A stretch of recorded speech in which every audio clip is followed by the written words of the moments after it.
अस्सलाम वालेकुम स्टूडेंट्स।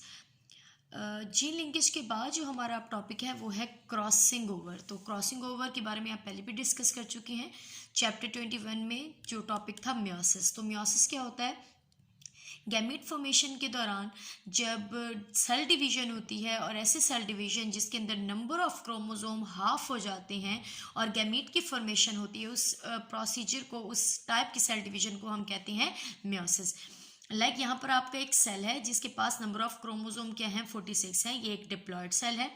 लेकिन जब मियोसिस होती है तो उसमें नंबर ऑफ क्रोमोसोम हाफ हो जाती है। लाइक यहाँ पर 46 था तो 23 या 23।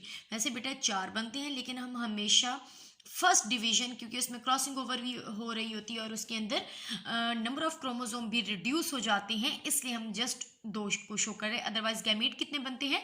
गैमीट 4 बनते हैं। या डॉटर सेल कितने बनेंगे? एक सेल से 4 सेल बनेंगे। यहाँ पर देखें, होमोलोगस क्रोमोसोम क्या है बेटा? होमोलोगस क्रोमोसोम आपके पास जो 46 नंबर ऑफ क्रोमोसोम है वो हमेशा पेयर में रहते हैं और वो एक पेयर आपस में बिल्कुल एक जैसा होता है, जिसे हम कहते हैं होमोलोगस पेयर या होमोलोगस क्रोमोसोम। जैसा कि यहाँ पर आपको एक होमोलोगस क्रोमोसोम नजर आ रहा है, ये एक क्रोमोसोम है, ये दूसरा क्रोमोसोम है। जब ये आपस में अटैच होगा तो आप ये पढ़कर आ रहे हैं मियोसिस के टॉपिक में कि क्या बनेगा? बाइवैलेंट या टेट्राड बनेगा। फिर ये यहीं से ही जहाँ जहाँ से पॉइंट ऑफ अटैचमेंट है वहाँ से सेगमेंट को एक्सचेंज कर लेंगे, जिसे कहा जाता है क्रॉसिंग ओवर। तो क्रॉसिंग ओवर में क्योंकि आपको पता है कि नंबर ऑफ सेगमेंट का एक्सचेंज होता है 2 होमोलोगस क्रोमोसोम में, तो हम यहाँ पर देखते हैं कि किस तरह से गैमीट बनते हैं।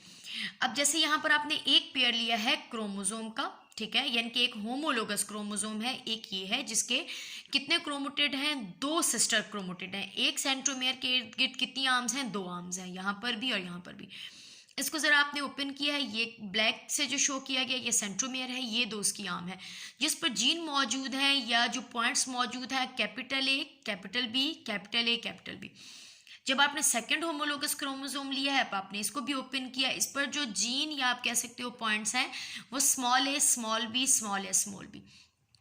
अब यहाँ पर आपने मियोसिस तो शो कर दिया है, क्योंकि आप देख रहे हो कि क्रोमोटिड अलग हो गए हैं और गैमीट की फॉर्मेशन हो गई है, यानी कि 2 जो क्रोमोसोम थे वो बिल्कुल अलग अलग मूव करके गए। और कितने गैमीट्स बनाए हैं? 4 गैमीट्स बनाए हैं।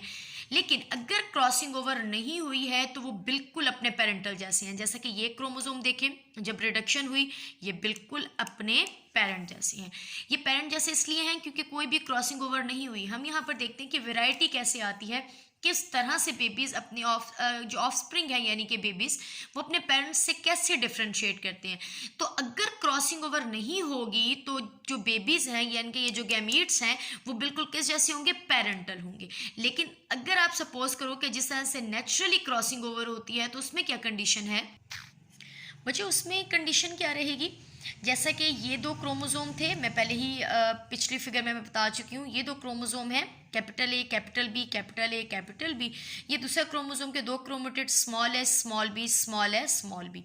तो यहाँ पर आप देखोगे कि कोई 2 आपस में अटैच कर रहे हैं पॉइंट्स में, जैसा कि यहाँ पर पॉइंट ऑफ अटैचमेंट है, सेम वैसे ही यहाँ पर शो की गई है कि यहाँ पर क्या हुई है? पहले आप कह सकते हो कि साइनेप्सिस का प्रोसेस हुआ है, बाइवैलेंट टेट्राड बने हैं और फिर सेगमेंट का कर दिया है एक्सचेंज।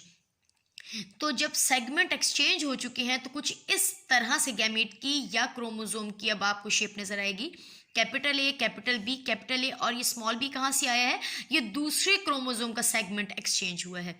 यहाँ पर भी आप देखोगे ये बिल्कुल पेरेंटल जैसा है, लेकिन इसका भी सेगमेंट एक्सचेंज हो गया। अब जो गैमीट बनेंगे उसमें से 2 ऐसे हैं, ये जो पी यानी कि पेरेंटल को शो कर रहे हैं वो बिल्कुल अपने पेरेंट जैसे हैं। लेकिन जो ये 2 बने हैं वो पेरेंट जैसे नहीं हैं, वो क्या बन चुके हैं? वो चेंज के साथ आ चुके हैं, जिन्हें हम कहते हैं रिकॉम्बिनेंट्स। यानी कि ये जो 4 गैमीट बने हैं इनमें से 2 गैमीट बिल्कुल किस जैसे होंगे? जैसे कि पेरेंट्स के अपने गैमीट थे, उस पेरेंट के अपने गैमीट थे, और 2 क्या बन चुके हैं? 2 बन चुके हैं रिकॉम्बिनेंट, जिनमें क्रॉसिंग ओवर की वजह से जीन्स की शफलिंग हो चुकी है और सेगमेंट का एक्सचेंज होने की वजह से उनमें जो रिकॉम्बिनेंट्स हैं वो बिल्कुल चेंज हो चुके हैं, जीन्स बिल्कुल चेंज आ चुकी हैं, और हम इन्हें क्या कहेंगे? हम इन्हें कहेंगे रिकॉम्बिनेंट्स। तो एक एग्जाम्पल के साथ मैं आपको समझाऊं कि जिस तरह से कुछ बेबीज़ होती हैं वो बिल्कुल अपने पेरेंट्स की कॉपी होती हैं, यानी कि लाइक वो बिल्कुल मदर जैसी होती हैं या बिल्कुल फादर जैसी होती हैं। तो वो किन गैमीट्स से बने होते हैं? ऐसे गैमीट्स में जिनमें क्रोमोसोम बिल्कुल किस जैसे होते हैं? पेरेंटल जैसे होते हैं। और कुछ कंडीशन ऐसी होती है जिसमें बेबीज बिल्कुल भी अपने किसी एक पेरेंट जैसे नहीं होते, बल्कि वो मिक्सचर होते हैं। लाइक उनमें से कुछ आपको जो फीचर है वो उसकी मदर जैसा है, कुछ फादर जैसा है, कुछ ग्रैंड पेरेंट्स जैसा होता है। तो वो किससे बने होते हैं? वो बने होते हैं रिकॉम्बिनेंट गैमेट से।